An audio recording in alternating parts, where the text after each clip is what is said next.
Well welcome to SR Collections. நம்ம daily ஒரு update கொடுத்துட்ருக்கோம். அதில் இன்றைக்கி ஒரு அப்டேட், சூப்பரான அப்டேட் உங்களுக்காக சொல்ல போகிறேன்.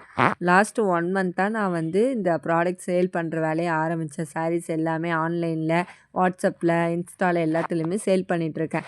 சரி, நம்ம இதை வந்து இன்னும் கொஞ்சம் பெஸ்ட்டாக பண்ணுவோம், மீஷோலேயும் நம்ம போடலாம் அப்படின்னு ட்ரை பண்ணேன். ஏன்னா ஃப்ளிப்கார்ட், அமேசான்லலாம் வந்து ஜிஎஸ்டி கம்பல்சரி சொல்லிட்டாங்க. அதுக்காக நான் வந்து ட்ரை பண்ணது மீஷோ தான், பிளாட்ஃபார்மை தான் சூஸ் பண்ணிவிட்டு அதில் என்னோடய ப்ராடக்ட் எல்லாத்தையுமே அப்லோட் பண்ண ஆரம்பித்தேன். அப்லோட் பண்ணி ஒரு 1 வீக்லேயே எனக்கு ஆர்டர்ஸ் வர ஆரம்பிச்சுது. ஒரு நாளைக்கு மினிமம் 3 ஆர்டராவது கண்டிப்பாக வந்துடும். ஆனால் என்னால் வந்து அந்த ஆர்டர்ஸை கொடுக்க முடியல. நான் பேக் பண்ணிவிடுவேன், லேபிள் அக்செப்ட் பண்ணி எல்லாமே பண்ணி ரெடி பண்ணி வச்சுட்டேன். பட் மீஷோ சைடில் நமக்கு வந்து கொரியர் பார்ட்னரே வரமாட்றாங்க. சரி, ஓகே, இங்கே இருப்பாங்க, அங்கே இருப்பாங்க. நானும் எல்லா சைடுமே கண்டுபிடிக்கிறதுக்கு ட்ரை பண்ணேன். எங்கள் வீட்டு பக்கத்தில் இருக்க எல்லா கொரியர் ஆஃபீஸ்லையுமே போனேன், கேட்டேன், எல்லாமே பண்ணேன். யாருமே வந்து மீஷோக்கு நாங்கள் டைப் இல்லை, மீஷோக்கு டைப் இல்லை அப்படின்னு சொல்லிட்டாங்க. இப்படியே டெய்லி வர ஆர்டர்ஸ் எல்லாமே கேன்சல் ஆகிட்டே இருந்தது.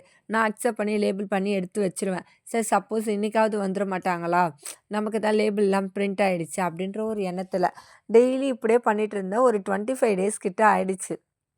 ஆர்டர்ஸ் வந்துட்டே தான் இருக்குது. ஆட்டோ கேன்சல் ஆகிடுது. அதுவே ஆட்டோமேட்டிக்காகவே ஒரு 7 டேஸ் டிஸ்பேட்ச் டேட் முடிஞ்சதுமே கேன்சல் ஆகிடுது. ஏன்னா யாருமே வந்து வாங்கலை. இப்படியே போயிட்டுருக்கும்போது என்ன பண்ணேன், சரி இது வேலைக்கு ஆகாது, நம்ம இந்த மீஷோ ஆப்பே விட்டுடலாம், நமக்கு தேவையில்ல அப்படின்னு நினச்சேன். அப்படின்ற ஒரு சமயத்தில் தான் எனக்கு ஒரு கால் வந்தது. ஒரு 28 நாள் மீஷோ ஆப் ஆரம்பித்து ஒரு 28 நாள் ஆகிடுச்சு. 28 நாள் வரைக்கும் எனக்கு எந்த காலுமே வரல. டிக்கெட் ரைஸ் பண்ணேன். டிக்கெட் ரைஸ் பண்ணியும் நோ ரெஸ்பான்ஸா. அவங்க வந்து ஹிந்தியில் பேசுகிறாங்க, நமக்கு அந்த லாங்குவேஜ் புரியல. ஸோ நம்ம இங்கிலீஷில் வந்து நம்மளால் முடிஞ்ச வரைக்கும் நம்ம பேசும்போது அவங்க என்ன பண்ணுறாங்க, அதுக்கான ரெஸ்பான்ஸ் வந்து கொரியர் வருவாங்க அப்படி சொல்லிட்டு ஓகே கால் கட் பண்ணிவிட்டு நம்மளோட டிக்கெட்டை வந்து க்ளோஸ் பண்ணிடுறாங்க.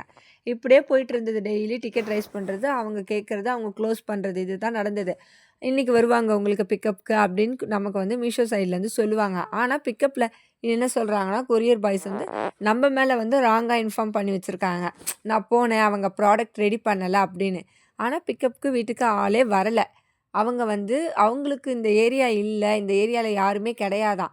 இப்போ நம்ம ஒரு ஆளுக்காக அவங்களால வர முடியாதாம். அவங்க லாங்கில் அவங்க டிஸ்ட்ரிபியூட்டர் இருக்கிறனால என்னால் வர முடியாது அப்படின்ற காரணத்தினால அவங்களே நம்மள்ட்ட வந்து கேன்சல் பண்ணிடுறாங்க, கொரியர் பாய்ஸே. கேன்சல் பண்ணிவிட்டு ஆஃபீஸில் போய்ட்டு அந்த வீட்டில் ஆள் இல்லை, அவங்க பிக்கப் டிலே பண்ணிட்டாங்க அப்படின்ற மாதிரி நம்ம மேலே ராங் ஃபால்ட்டை கொடுத்து அவங்களும் வந்து அதை மீஷோக்கு அப்டேட் பண்ணிடுறாங்க. நம்ம வீட்டுக்கே வராமல் இதெல்லாம் நடக்குது. நம்ம வந்து ஆர்டர் பண்ணி எல்லாம் ரெடியாக வச்சுருக்கோம், ஆனால் அவங்க வரலை. தப்பு என்னவோ நம்ம மேலேன்ற மாதிரி ஆயிடுச்சு. இது இப்படியே தான் இருந்தது 1 மந்த்தாக. கடைசியாக 28 டேஸ்க்கு அப்புறம் எனக்கு ஒரு கால் வந்தது. ஏன் ஒருத்தர் நார்மலாக வந்து இங்கிலீஷில் தான் பேசினார், ஹிந்தியில் பேசலை. அவர் வந்து ஏன் மேம் உங்களுக்கு இந்த மாதிரி ஷிப்மெண்ட் ப்ராசஸ் எல்லாம் அப்படியே ஸ்டாப்பில் இருக்குது, என்ன ஆச்சு 1 மந்த்தாக உங்களோட இது வந்து இப்படியே இருக்குன்னு. அப்போ அவர்கிட்ட என்னோடய கஷ்டத்தை நான் சொன்னேன். ஏன்னா நம்ம டிக்கெட் ரைஸ் பண்ணும்போது அவங்கக்கிட்டேருந்து நமக்கு சரியான ரெஸ்பான்ஸ் கிடையாது. இப்படி வந்து ஒருத்தர் கால் பண்ணும்போது அவர்கிட்ட எனக்கு வந்து 1 மந்த்தாக வருது சார் ஆர்டர், என்னோடய ப்ராடக்ட் எல்லாம் நான் ரெடியாக வச்சுருக்கேன், பட் வந்து கொரியர் சைட்லேருந்து வரலன்னு நான் சொன்னேன். நான் சொன்னதும் அவர் என்னன்னாருன்னா, கண்டிப்பாக இன்றைக்கி வருவாங்க உங்களுக்கு, நீங்கள் ப்ராடக்ட் ரெடியாக இருக்கான்னு கேட்டார். இருக்குது சார் அப்படி சொன்னேன். அவர் சொல்லிட்ட பிறகு அன்னைக்கு அவர் வந்து மறுபடியும் கொரியருக்கு வந்து டைரெக்டாக ஏதோ பேசியிருக்காரு. பேசினதுக்கப்புறம் அன்னைக்கு ஈவினிங்கே வீட்டுக்கு வந்தாங்க, ஆள் வந்தாங்க கொரியர்லேருந்து, பேக்கிங் தாங்க மேம் சொல்லிட்டு. 1 மந்த்தாக வராதவங்க அன்னைக்கு நான் அந்த சார் எப்படி கால் பண்ணாருன்னு தெரியல. எனக்கு ஏதோ மீஷோ சம்மந்தப்பட்டு கால் பண்ணியிருக்காரு. அப்போ அவரால் இந்த இஷ்யூ சால்வ் ஆச்சு. சரி, ஓகே, இனிமேல் ரெகுலராக நமக்கு வந்துருவாங்க அப்படின்னு நான் ஒரு ஹாப்பியாக இருந்தேன். பட் மறுநாளே என்ன ஆச்சுன்னா, என் அக்கௌண்ட் பிளாக் ஆகிடுச்சு. எதனால் என் அக்கௌண்ட் பிளாக் ஆச்சுன்ட்டு நான் தேடும்போது தான் தெரியுது, 1 மந்த்தாக நீங்கள் வந்து கொடுத்த ஆர்டர்ஸ் எல்லாமே வந்து உங்களது ஆட்டோ கேன்சல் ஆகிருக்கு. அப்போ இதனால தான் உங்கள் அக்கௌண்ட் வந்து பாதிச்சிடுச்சு. இனிமேல் உங்கள் அக்கௌண்ட்டில் வந்து புவர் ஆர்டர் பர்ஃபார்மன்ஸு, ஆர்டர் வந்து ரொம்ப புவராக இருக்குது, இந்த மாதிரி கொடுக்காத ரீசன்னால் வந்து எல்லாமே கேன்சல் பண்ணிட்டாங்க. ஸோ இந்த அக்கௌண்ட்டை இனிமேல் நீங்கள் வந்து கண்டினியூ பண்ணக்கூடாதுன்னு அக்கௌண்ட்டை பிளாக் பண்ணி சஸ்பெண்ட் பண்ணிட்டாங்க. ஒரு நாள் தாங்க பேக்கிங் கொடுத்து அனுப்புனேன். நேற்று நைட்டு கொடுத்து அனுப்புனேன். இன்றைக்கி மார்னிங்லாம் என் அக்கௌண்ட் க்ளோஸ் ஆகிடுச்சு. இதை நம்ம என்னென்னு எடுத்துக்கிறது? அவ்வளோதாங்க. இது தாங்க நான் கொடுத்து அனுப்புன 2டே ப்ராடக்ட்டு. இதுக்கப்புறம் என் அக்கௌண்ட்டில் வந்து எந்த ப்ராடக்ட்டும் கொடுத்தா அனுப்பல, என் அக்கௌண்ட்டும் க்ளோஸ் ஆகிடுச்சு. ஸோ யார் வந்து மீஷோவில் பண்ணுறீங்கனாலும் கண்டிப்பாக கொஞ்சம் யோசிச்சுட்டு பண்ணுங்கள். ட்ரை பண்ணுங்கள். ஃபஸ்ட்டு அதுக்கு முன்னாடி டெலிவரி ஆஃபீஸ் எங்கே இருக்குது, ஏது இருக்குது எல்லாமே நேரில் போய் விசிட் பண்ணிவிட்டு அதுக்கப்புறமா ட்ரை பண்ணுங்கள். ஏன்னா கொரியர் பாய்ஸ் வரலனாலும் நாமளே டைரெக்டாக அந்த பொருளை கொண்டு போய் அந்த ஆஃபீஸில் கொடுத்துக்கலாம், நமக்கு நியர்பை இருந்தால் டெலிவரி ஆஃபீஸ்லாம். ஸோ அதனால் வந்து எல்லாத்தையும் விசாரிச்சுட்டு இந்த மீஷோ பிளாட்ஃபார்ம்குள்ளே வாங்க. நம்ம எடுத்ததும் மீஷோவில் போட்டால் கொரியர் வந்துருவாங்கன்னு நம்ம எதிர்பார்க்க வேண்டாம்.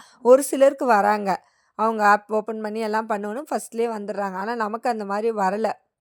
ஸோ அதனால் முடிஞ்ச வரைக்கும் எல்லாருமே வந்து எல்லாமே விசாரிச்சுட்டு இறங்குங்க.